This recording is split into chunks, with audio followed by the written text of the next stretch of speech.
Welcome to the Seller Roundtable e-commerce coaching and business strategies with Andy Arnott and Amy Wees. Yeah. What's It's the why point? people, they have bad experiences hiring their Yeah. first virtual assistants or, executive assistants, because they just kind of want to just pass everything off Yeah. and not take the time to let that person learn. And Mhm. maybe also outsourcing doesn't mean that you don't know what's going on as a business owner. Outsourcing Correct. means you know exactly what's going on, you know exactly what you want, and you have well defined it. And you're simply passing off your vision to someone else that's clearly defined to execute. And I think a lot of people miss that. They just go, oh, I'm just going to hire this out. But then they're disappointed at the results. Well, what do you expect? Nobody knows your vision. Nobody's going to run your business better than you are, Exactly. And then your number one job is sales, right? Like that is your number one job as a business owner. And if you're not in tune to what your customer needs, you're not going to make much sales. And I think because I'm not a specialist, so to speak, right? Like I'm not an engineer, I'm not a marketing person. With me being a generalist, my skill set is more meta. I have to be very good at learning, which is kind of ironic because apparently I have learning disabilities, which is kind of crap. But we wanted to go deep on the affiliate side, built that out. Want to have amazing customer support and success, built that out. Marketing as a whole, SEO and paid acquisition, built those out. You have to, and again, this is the difference between building a business and a company, in my opinion. You have to be willing to do the things that kind of suck and get good at them before you can hire somebody, depending on what the role is. Like if it's an engineer, I'm not going to go like study engineering and then, right, that's different. But your general admin, kind of stuff that are non-technical, you got to figure that stuff out. And I think too many business owners or company owners even get stuck on that point where like, oh, like you're told, oh, you're the founder, you shouldn't be doing that, just hire somebody. It's like, yeah, that sounds good in theory, but the moment you start doing that and you don't have enough knowledge in that specific subject to call crap, you're screwed. You don't have to be an expert, but you have to have I have enough knowledge on SEO to be able to tell if somebody approaches me with a correct strategy or a crap strategy. Right. Exactly. Yeah. You don't have to be at the level. Exactly. Well, I think the start of this conversation on replex pricing has been incredible because there's so many people that are building their businesses and are running into these roadblocks and are wondering, is this the right thing for me? Is it okay for me to leave my wholesale business that I've built and start a private label? Is it okay for me to get into a service-based business? Is it okay to go back to school? Is it okay to go back and get a job? Is it, like all those things. And I love that you've been through all these things. And I think a lot of people are going to find it super inspiring and it's great. So speaking of repricing, most of our audience is a private label audience. So we don't really know other than if you change your price a lot on Amazon, you lose the buy box to yourself, even if you're the only seller. Oh, interesting. Yes, you do.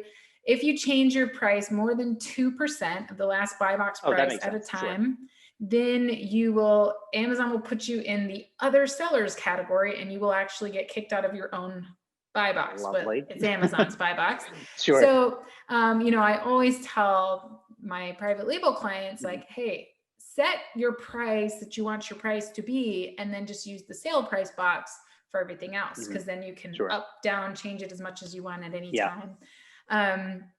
But when it comes to repricing, you actually have, Aura is a software that constantly changes a price because you are sharing a listing with many, many other sellers, right? Yeah, and so why is it important to be able to change your price quickly and effectively? Yeah, so it's hard for a lot of people that have only done private label because they're like, what do you mean you share? Or you have to compete for the buy box, like I just have it. So for anybody doing RA, OA, or wholesale, you're having to compete for the buy box, right? And the way we look at it is 82% of organic sales are going to come through the buy box, period. So a lot of sellers are like, oh, I'll just list it and it sells where it sells. Not a good decision there, especially as you're scaling. And so you have this problem where you have a high volume of competition, both in volume of it, but also in like frequency of it. And what I mean by that is you have a bunch of offers that you're competing against, a bunch of different sellers, but also a bunch of sellers that same amount changing their pricing and trying to win that buy box. The whole goal is get in the buy box, increase sales volume. If we do that, awesome. I can move my inventory. And I'm sorry, but Amazon is not a flipping game. It's not eBay. A lot of people try to convert from eBay to Amazon, and it's a different mentality. It's a different game. It's high volume. And so because of that, the way I look at it is your Amazon business is a compound equation, right? So compound equation, I would rather take a little less ROI, but compound that at a higher frequency. So when you're looking at an Amazon-based business, and this still works with private label, but I focus more so on the resale side. If I can list that inventory, get a decent profit, get my capital back, and redeploy that multiple times in a month, that's better than doing it once. Again, basic compound equation there. How do we do that? That's where your pricing comes into play. So as you grow, it gets to a point where you just cannot physically do it. It's not even worth your time, right? So like right now, prime example, Aura costs $97 per month, regardless of how many SKUs you have repricing. That is a penny per hour kind of job, right? But still you will have some sellers that are like, oh, I just manually go in and do it. Okay, one, not a good use of your time, period. And then I've had some sellers say, well, I'll just update all of my listings to the current buy box price once per day. That's fine, but guess what? We are making changes to listings every 5 minutes in some cases. Competition here matters tremendously. It's the difference between, and the way I look at it based on our data, if you take a seller who's never used a repricing tool on their inventory, on their account, and you just enable repricing, typically 40% increase in sales volume. That's insane. Compounded over time, that is a massive business. So right. Especially if you have a lot of SKUs and you're selling a lot of different types of products. And sometimes when you get into a product, when you're doing wholesale or retail arbitrage, when you get into a product, the time frame in which to sell out of it is very short. The opportunity before it gets either saturated with other sellers or it's seasonal, something like that. So you really need to make sure that your buy box time is effectively utilized. So 100%. How does Amazon view that in terms of pricing? Like, how does that work? Like, if you had to do Aura manually, how would that work? That's physically not possible at our scale now. Now, what does Amazon want? We're not the customer. We have to keep that in mind, right? A lot of Amazon sellers think like, oh, well, they should be nicer to us. Like, but you're not the customer. So you're the supply side. They want a low offer. That's how you increase sales. Basic economics, right? That's been their business model. You can get it in 2 days and it's a great price. However, they make money on the referral fee as a percentage. So they don't really want it too low, right? Makes sense. So they like a lot of activity. I can prove this too. So prime example, we had a seller who was 20% private label. She's like, I got them in the Aura account because we import, all the SKUs automatically. She's like, is there anything we could do? I was like, I don't know. Let's play around. I've never tried. So Aura has this feature where if there's no organic price change in 3 hours, we just force your price up by a penny and immediately take it back down. Just keeping data flowing. So it's like, let's toggle on repricing, but put no strategy on there so you're not moving around. And just so I can only have that 3 hour trigger happen, let's see what happens. We did that for a few days and we actually increased sales by like 2 to 3%, which was interesting. Like, okay, that's not that impactful, although it could be depending on how much volume you're already moving. But it signaled to the fact that Amazon likes activity on a listing. Kind of makes sense, right? Logically speaking. And that can be a snowball though, right? If you're having a listing that's getting kind of stale, we put that on there. We get a little bit of activity that we can control. That then turns over into sales, which increases the BSR. Maybe now it's good, right? We could theoretically save a listing in that case. Okay, that's pretty interesting. So regardless of what's going on there, we need activity. You can do that manually, absolutely. How does Amazon view repricing as a whole? They seem okay with it. We were kind of talking offline before we started to record. We had to go through like a full security audit, because we got large enough, and they approved us. Like, we're good. Like, they know what we do. Repricing as a concept has been around for so long. I think they appreciate it because if you look at a marketplace, it's economics, right? You have supply demand and you have an equilibrium. So to just say, I'm going to list that $70 and just leave it there until somebody buys it, that's kind of too simplistic, right? Like that doesn't really work.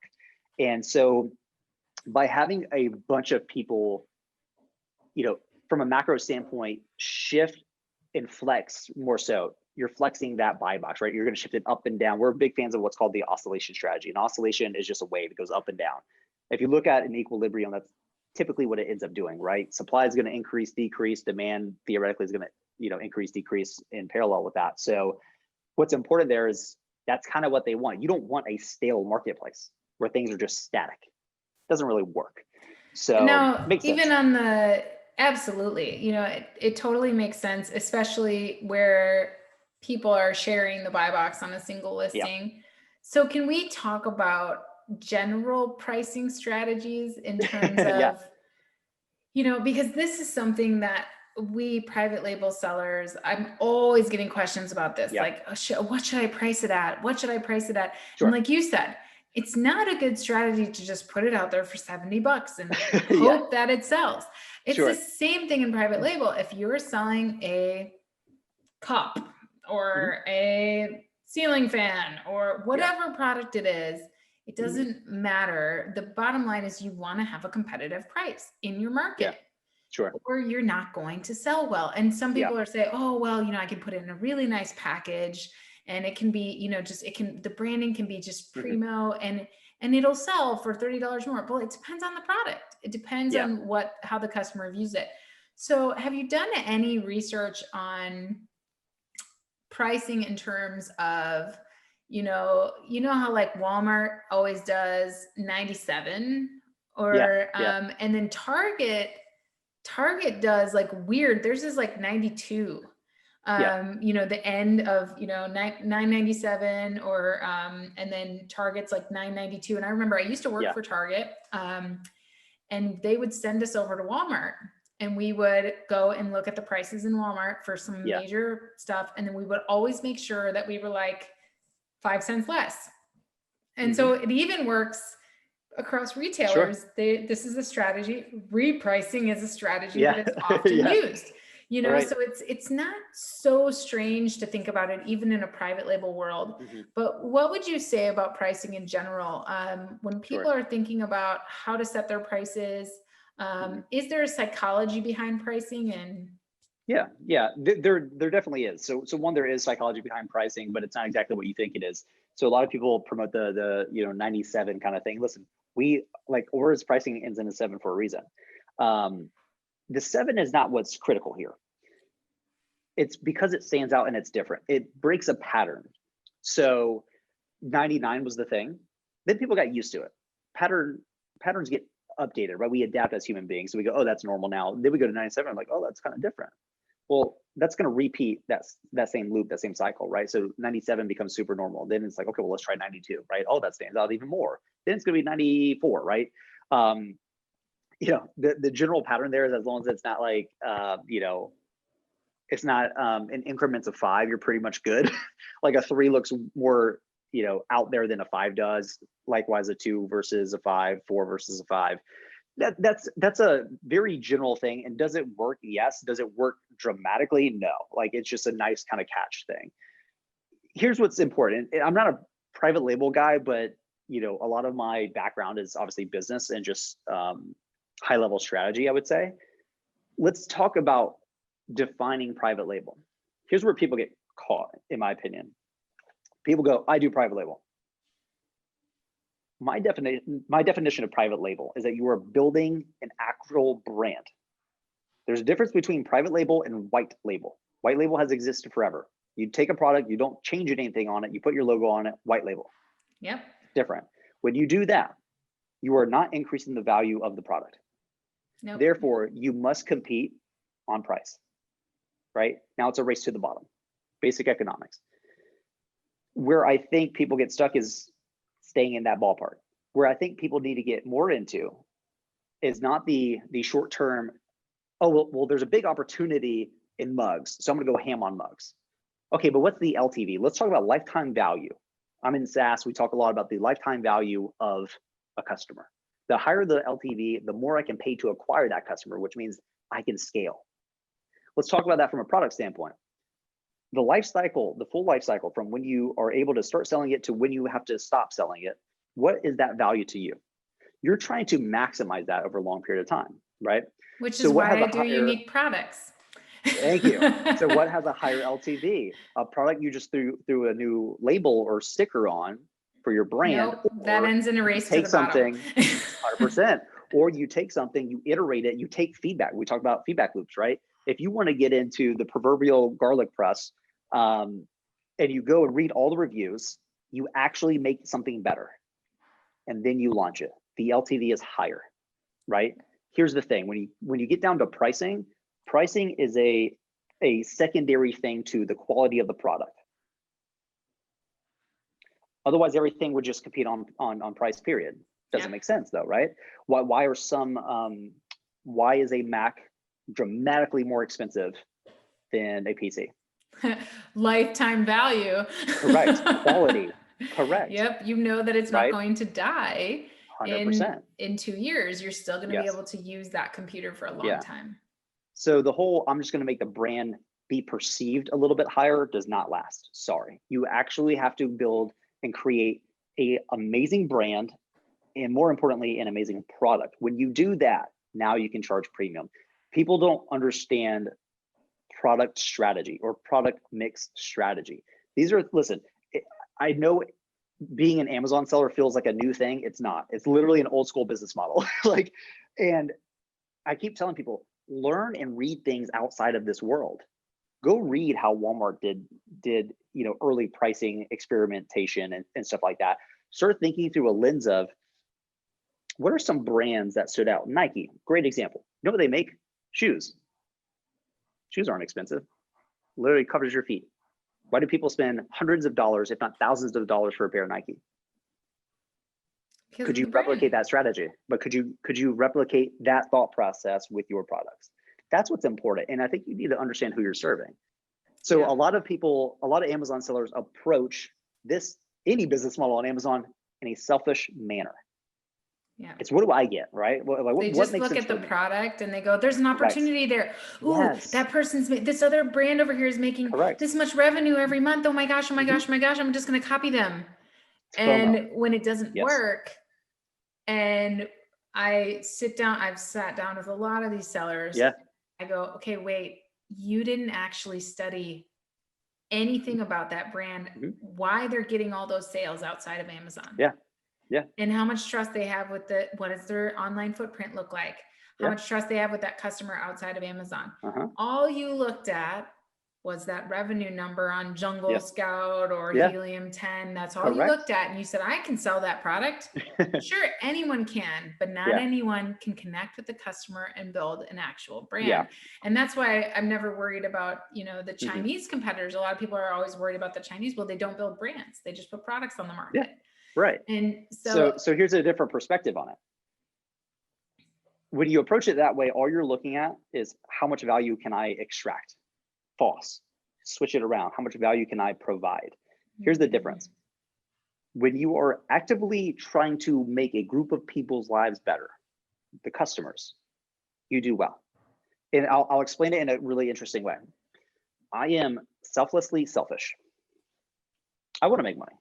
I'm a millennial, that's cool, but I'm not in business just to do good. I want to make money. I do, right? I want to exit a business for $100 million. But if you're just selfish, you lose. Prime example, I've had users or potential Aura users reach out to me via email, say, hey, here's where I'm at with my business. Should I sign up for Aura? I already know what you're going to say. And I go, no, I don't think it's a good fit right now. Seriously? You don't want my money? It's not that I don't want your money. Here's my thought process. If I tell you yes, and it's actually no, the likelihood of you churning, leaving the business is very high. And let's say I keep you for 3 months. Now you're pissed because I told you something that wasn't true, and I only got 97 times 3. Yeah. The lifetime of you as a human being to me. It's not really good. Instead, I go, you know what? Wait, now's not a good time. Here's when it would be a good time. You come back in 6 months. So I didn't make anything for 6 months. You sign up and you stay with me for 3 years. I made more money. I made more money by actually caring about you and doing the right thing. And guess what? Because I told you no, and everybody else told you yes, even though you know instinctively it was a no, you're going to respect me more, and you're going to like me more. It's called building a brand, right? Yeah. So when you are selfless, you get the output that is selfish wants, right? Like I made more money in that situation, and a lot of people will get that wrong. A lot of people go, "Oh, short-term opportunity, the keywords and blah blah blah. I can make money." So for how long? 2 months. Right. It's not really How long anti-fragile, before the right? competition comes in 100%. and you're absolutely drowning in that product, right? And there's nothing wrong with making a quick buck. There's nothing wrong with that. But again, like, what is your goal over your lifetime? That's and awesome. Unfortunately, you're just not going to build a scalable. And when I say scalable, I mean like millions of dollars with a bunch of short-term kind of things. It doesn't work. I completely agree. Scalability is so, so, so important. And that's why I always, whenever I'm talking to people about their margins, I look and say, okay, well, how scalable is that? Like, yeah, you're making a little bit of money, but every time you have to order new inventory, you're digging back into your pocket and taking more loans. That's not 100%. Scalable. Like, and before you know it, the life cycle of that product's going to be over and you're going to be left with no money. And it's just it's not a way to do business. So it's awesome that we've had a really great, just general, like, dig into whatever it is that you're doing and do it well and do it for the right reasons. And you will be successful. So I'm so happy to see that you're in a new office. Like I said, you're me when I grow up, so, that's so great to see you, Dillon. And thank you. Yeah, likewise. We appreciate you so much for coming and visiting us. And those of you who are wanting to check out a repricing strategy. So are you still doing a podcast now? So we started Welcome to Growth. We put a pause on that. It was like a little experiment. We were starting a new podcast in like a different world. Okay. Yeah, so it's kind of stealth mode right now, but we have some big plans as a company. So we're kind of teeing up some stuff here. Like we were talking about before we started recording. We're about to hire like 3 people. We're about to double the size of the company, at least in terms of headcount. And so it's gonna be insane. Whether people are looking for a job or they're or they're just wanting to say hello and see what Dillon is up to and what Aura is up to, where can they reach you? Yeah, so if you're looking for a repricing tool, definitely reach out. It's goaura.com. Feel free to talk to either me or Finn, who manages support day to day now. Happy to answer any questions. If you want to keep up with me, I'm not really a social media kind of person, unfortunately, but I do have a blog, dilloncarter.com, DILLON. I post every now. It's literally like nerdy how-to stuff. So if you're really into some nerdy stuff, check out the blog. If not, I would avoid it. And then on the wholesale side, Wholesale Made Easy is the first podcast. All of that stuff is evergreen. It still works. It's sequential. So you can start from like, okay, here's high level how we approach things, and then get more granular and detailed over time. And yeah, I would say that's pretty much the gambit right now. And you've already given tons of great advice today, but what books and stuff are you into right now? What's motivating you? We always ask people this question. Yeah, I went through a phase of speed reading because not a lot of time, and then I kind of flipped it. I was like, I'm going to read slower but more in-depth kind of a thing.